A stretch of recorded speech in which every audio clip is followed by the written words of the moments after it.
Reka nongere mbaye ikaze ari nako mbifuriza gukomeza kugira umunsi mwiza ndetse n'ibihe byiza kuri mwese mukomeje kudukurikira ku muyoboro wacu w'amakuru yizewe kandi agezweho. Mukomeze kugubwa neza. Ni ku 18 Mata 2025 nongeye kubaha ikaze mu bakora agezweho kuri uyu munsi, aho tugiye kurambura byinshi bitandukanye. Tugiye kurebera muri Repubulika ya Demokarasi ya Kongo. Muri iki gihugu kandi amakuru aturukayo aravuga ko hari umunyamerika w'umucancuro wamaze kwemerera leta ya Repubulika ya Demokarasi ya Kongo kurinda ibirombe by'amabuye ya agaciro.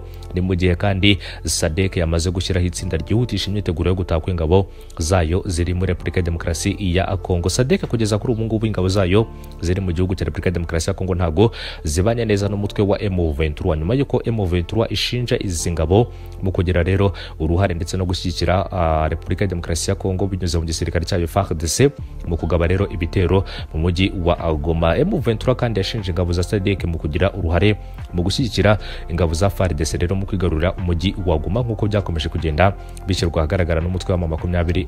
M23 yahise isaba icurwa ry'izi ngabo mu buryo bwihuse cyane, ndetse kugeza kuri ubu ngubu rero izi ngabo amakuru hari nuko zamaze gusaba inzira ku ruhande rw'igihugu cy'u Rwanda kugira ngo zizabashe kugera mu bihugu byazo. Harimo abasirikare ba Malawi, aba Tanzania ndetse n'Afrika y'Epfo, nk'uko rero SADC ikomeza kugenda igaruka. Reka dusangire amakuru ku buryo burambuye.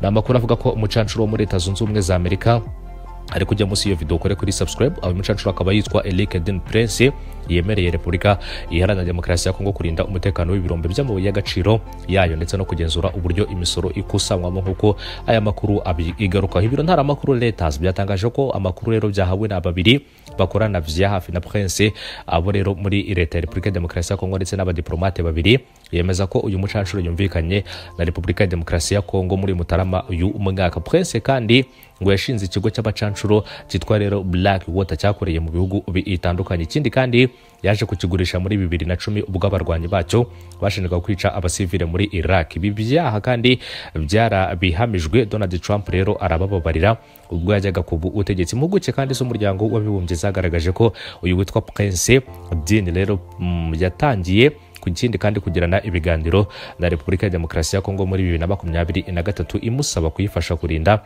umutekano wo mu burasirazuba bw'iki gihugu. Ari cyo rero gihe rero gusa amakuru akavuga ko ari icyo gihe rero ntacyo impande zombi zagezeho kubirebana n'aya makuru. Muri Mutarama kandi uyu mwaka uyu mugabo witwa Prince yemereye leta ya Repubulika ya Demokarasi ya Kongo ko azohereza abacancuro mu mujyi rero wa Goma, ariko uyu mugambi warapfubye nyuma yaho rero abarwanyi mu mutwe twaje intwaro wa M23 bawufashe mu mpera z'uko ukwezi. Umwe kandi mu bayobozi bo muri Repubulika ya Demokarasi ya Kongo amakuru atugeraho aravuga ko uyu mugabo yatangaje ko nyuma yaho kujya rero igoma bidashobotse, abajyanama ba Prince rero bateganya gutangirira akazi muri Grand Katanga rero mu majyepfo y'iki igihugu. Yagize ati rero urebye muri Katanga ukareba ayitwa Kolwezi ku mupaka rero wa Zambia na Kongo, bavuga ko rero hari miliyoni zisaga 40 z'amadolari ziburira rero mu bisohoka n'ibyinjira buri ukwezi. Umudiplomate kandi yabwiye ibi biro ntaramakuru ko mu cyiciro cya mbere cy'ibikorwa bya Prince azibandwa ku kurinda ibirombe by'amabuye y'agaciro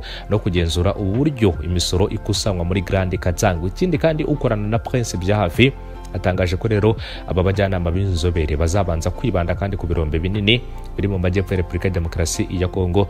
Ikindi kandi ngo nibabona ko akazi kabo rero gatanga umusaruro mwiza bakorere n'ahandi. Umukozi kandi wo mu biro bya Presidansi Repubulika ya Demokarasi ya Kongo yasobanuye ko cyangwa se yakasobanuye ko rero imbanziriza amasezerano yamaze gusinywa hagati rero ya leta ya Repubulika ya Demokarasi ya Kongo ndetse n'uyu mucancuro witwa Prince. Cyakoze rero ibirambuye birimo umubare w'abajyanama bazoherezwa ntibiremezwa. Muri Gashyantare kandi 2025 Repubulika ya Demokarasi ya Kongo yatangiye kuganira n'ubutegetsi bwa Amerika ku buryo rero bayifasha kugarura umutekano mu burasirazuba bwayo. Ikindi kandi binyuze mu kubyaza umusaruro amabuye y'agaciro iki gihugu gikungahayeho. Umujyanama kandi wa Amerika mu bufatanye na Afrika witwa Masad Bolusi aheruka gutangaza ko igihugu rero cyifuza amasezerano kandi ko gishyigikiye ingamba zatuma umutekano muri Repubulika ya Demokarasi ya Kongo uboneka. Mu kiganiro kandi Bolusi yagiranye n'abanyamakuru kwa 17 Mata asobanuye ko rero Amerika izifashisha uburyo ubwari bwose bugera kuri bubiri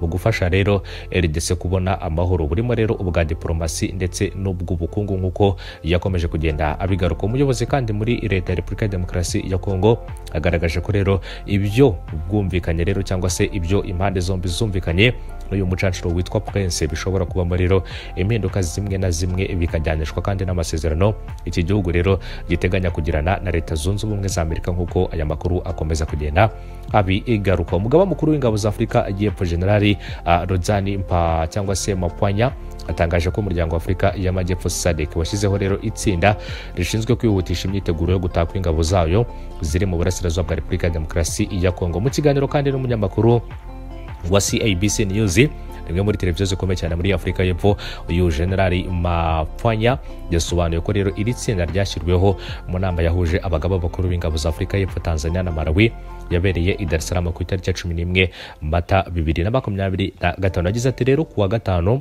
habaye inama y'abagaba bakuru b'ingabo yabereye i Dar es Salaam. Iyo nama kandi yanzuye ko hajyaho itsinda tekinike, ubu rero akaba ari ryo rihugiye rero cyangwa se akaba ari byo rihugiyemo muri Tanzania rinoza uburyo ingabo zacu izata. Generali kandi Mapwanya yasobanuye ko atavuga igihe imyiteguro izarangirira, ariko ko rero iri tsinda rigomba kwihutisha iyi myiteguro kugira ngo abasirikare batahe vuba. Agira ati ntabwo nakubwira itariki izi cyangwa se itariki izi ngabo zigomba kuzatahira, ariko twavuze ko bagomba kubyihutisha kugira ngo abasirikare bacu bagaruke vuba bishoboka. Minisitiri kandi w'ububanyi n'amahanga w'igihugu cy'u Rwanda Olivier Nduhungirehe aherutse kubwira ikinyamakuru igihe ko u Rwanda rwabonye ubusabe bw'uko izo ngabo zazanyura mu gihugu cy'u Rwanda zita ku itariki ya 13 kandi Werurwe. Abakuru b'ibihugu bya SADC bafashe umwanzuro wo guhagarika ubutumwa bw'uyu muryango mu burasirazuba bwa Repubulika ya Demokarasi ya Kongo, basaba ko ingabo za Afurika y'Epfo, iza Tanzania na Malawi burimo rero gutangira gutaha mu byiciro. Mu byumweru kandi bigera kuri 2 bishize SADC yagaragaje ko itegereje ko ikibuga cy'indege cya Goma gifungurwa kugira ngo zizakinyureho zitaha, ariko rero umwuka mubi watutumye hagati y'umuryango n'ihuriro rya AFCM 23 rikigenzura rero wabaye imbogamizi ikomeye. Generali kandi Mapwanya atangaje ko SADC na AFCM 23 byari byarumvikanye ko rero izatunganya ikibuga cy'indege cya Goma mbere y'uko ingabo z'uyu muryango zitangira rero kugikoresha, ariko ngo ikindi kandi byaje kugaragara ko rero bitashobokaga mu gihe Leta ya Repubulika ya Demokarasi ya Kongo itagize uruhare muri aya masezerano nk'uko aya makuru akomeza kugenda abigaruka. Kugeza kuri ubu ngubu rero harimo arashakishwa uburyo izi ngabo zishobora kuba zataha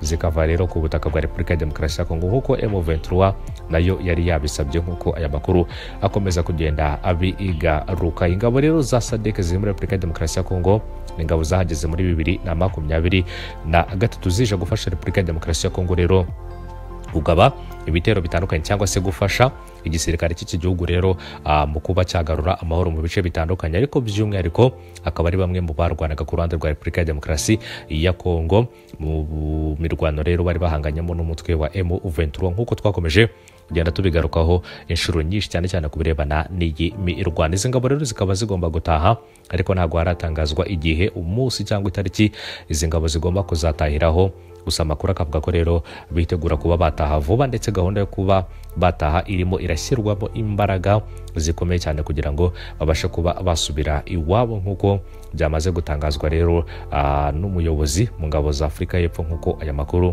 akomeza kugenda abigaruka. Kugeza kuri ubu ngubu rero M23 ikaba irimo iragenzura ibice bya Goma ndetse na Bukavu muri Repubulika ya Demokarasi ya Kongo.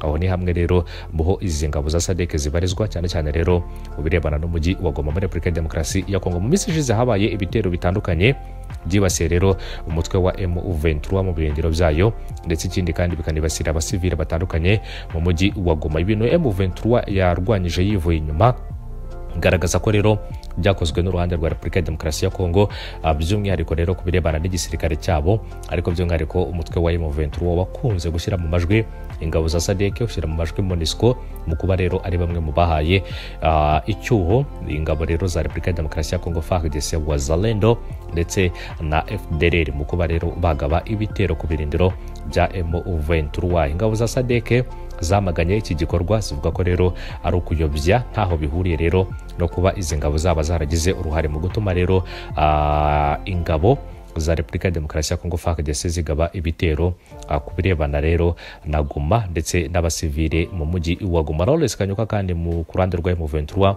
agaragaje ko ibyakozwe byose bibangamiye ituze ry'abaturage, agaruka ko rero bidakwiriye kuba hakongera kugaragara ibikorwa nk'ibi ngibi, ndetse anihanangiriza impande zombi zaba zaragize uruhare mu gutuma haba ibikorwa birimo rero guhungabanya umutekano n'ituze ry'abaturage mu mujyi wa Goma, nk'uko uyu muyobozi ku ruhande rwa M23 yakomeje kugenda abitangaza. Reka mbashimire, mbifuriza kugira umunsi mwiza n'ibihe byiza, komeze kubana natwe mukore kuri subscribe cyangwa se abone, ubane natwe mu nkuru zigezweho.